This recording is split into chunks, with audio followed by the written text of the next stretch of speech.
এটা পুষ্টির যে মাত্রা এটা কতটুকু নিম্নতম পর্যায়ে পৌঁছেছে এবং সত্যিকার অর্থে আমরা বাচ্চাদেরকে যে আগে মায়েরা গোসলের আগে একটু তেল দিয়ে রৌদ্রের মধ্যে বসায় রাখতো, তারপরে গোসল করাতো।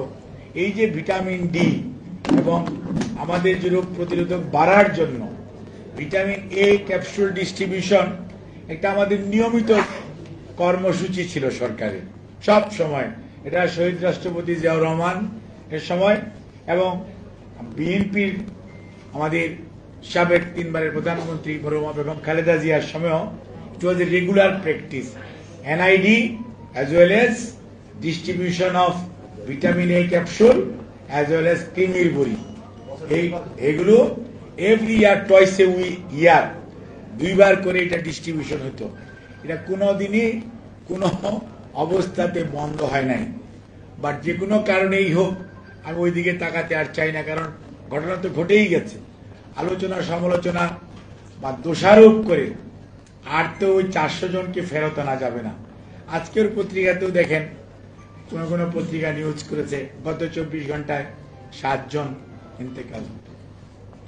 কাজেই এই বিষয়টি নিয়ে আমাদের যারা প্যানেল অফ এক্সপার্ট ওনারা অত্যন্ত সুন্দরভাবে, যদিও এটা ইংরেজি ভাষায় উপস্থাপিত হয়েছে, তারপরেও আমি মনে করি আমাদের মিডিয়ার ভাইরা যদি এটা একটু পেপারগুলো সংগ্রহ করে বাংলা একটু এডিট করে আপনাদের নিউজ করেন, তাহলে কিন্তু এটা আপনার মানুষের, সাধারণ মানুষের বোঝার জন্য খুব সহজ হবে এবং মানুষের মধ্যে আবার হাম নিয়ে অতি ভীতি ছড়িয়ে দেওয়া এটাও ঠিক হবে না।